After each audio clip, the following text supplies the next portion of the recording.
I like you must have a business card. Well, yes, I do. Thank you. You do? At 13, you have your own business card. Okay, that's a nice start. I'll get in touch with you later. Sure. What do you do? Well, mainly, I like to call myself a software and cognitive developer because I love developing with cognitive computing and artificial intelligence. I am an algorithmist. I love working with, designing, and implementing algorithms. I'm a keynote and TEDx speaker. I'm an author. I've written a book, and I'm working on another one about IBM Watson. And, of course, I'm also an IBM champion for cloud and honorary IBM cloud advisor. Oh, where did Hang I on go a second. wrong? Someone just get me a flannel countdown. Do you go to school? Well, I'm currently homeschooled in grade 8, going to grade 9 now. Wow. Okay, so you're bright. Artificial intelligence, it's taking over the world. Is that fair to say? Well, you see, that's actually one thing that I believe a lot of people have, this sort of misconception that artificial intelligence is this technology that was made to replace humans at really everything we do, whether it be, our jobs or whatever we do at home every day. But really what I believe is that artificial intelligence was developed and is continuing to be developed for the sole purpose of really augmenting our life and amplifying our skills or capabilities and what we can do every day. But what about when the computers actually learn that they're better than us?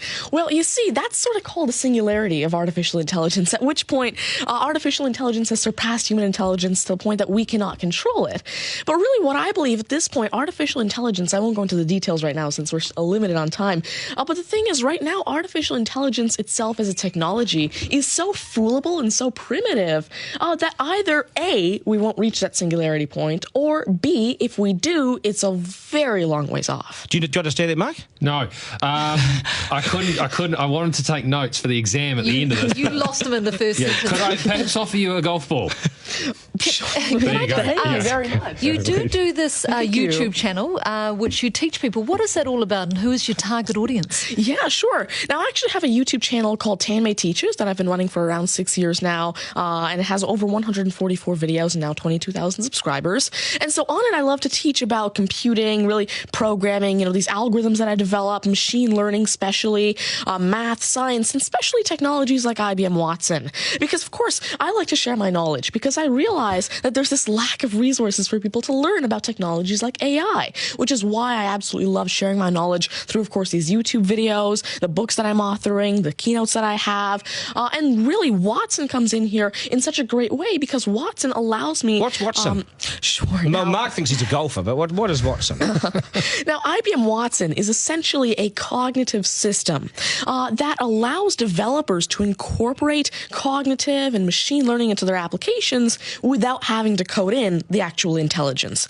And what this means is that, of course, right now, really one of the main reasons developers aren't incorporating more machine learning into their apps is because it's so hard to do. It's really difficult to incorporate intelligence because... Has the I'm going to take this somewhere else, this interview. Has the Homeschooling Association of the World got hold of you as the front person?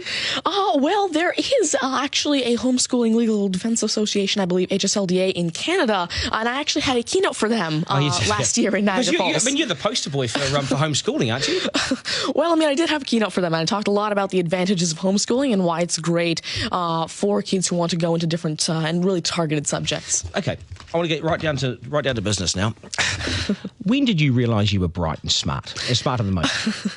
Well, I originally started coding when I was 5 with simple languages like Fox Pro and Batch. But eventually, at 9 years old, I had my very first iOS app accepted into the Apple App Store called T-Tables. But did your mum and dad do something to you between 0 and 5 that plug you into the wall? What did they do to you at 5? At 5, you were coding. Are you smarter than your mum and dad, by the way? Already? Well, I have. My dad used to work as a computer programmer, but he used to work with simple regular programming languages like Fox Pro, Batch, a little bit of C, etc.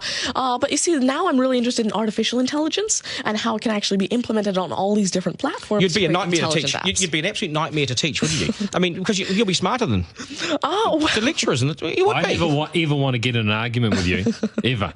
But I would like to see you on a quiz show because I think you would nail that. Well, you see, there is one thing that I've been working on, and it's essentially an app called Ask Tanmay, an NLQA system. And so essentially, it's a system system that can take your natural language questions and answer them for you using Watson and artificial intelligence. And actually, the original reason why I made Ask Tanmay, there's an Indian version of the Who Wants to Be a Millionaire show called KBC, which I originally wanted Ask Tanmay to play. So that actually ties in quite a bit with what I wanted to do. It's nice to see you. Do you get because you're homeschooling? You wouldn't go to school dances and things like that, would you? School socials and things. Do you go well, I actually used to be regularly schooled until grade 6. Right. Then I became homeschooled, and so of course I still do have my This is friends still from a school. victory for public schools. Take that golf ball Yep. and bring it back to me when you've actually worked out a way in which it'll always go straight. Because I think you could do it. Technically, using a genetic algorithm or something. I knew there'd be an answer. Hey, it's brilliant to meet you. You're a complete inspiration. Thank you. And I hope my son was watching, a 7-year-old son. Message to Buster Garner, you got work to do, mate. Do your homework, and we got to sharpen things up. Nice to see you. Thank you very All much. the very best. Thank You're you. amazing. Thank you. You're amazing.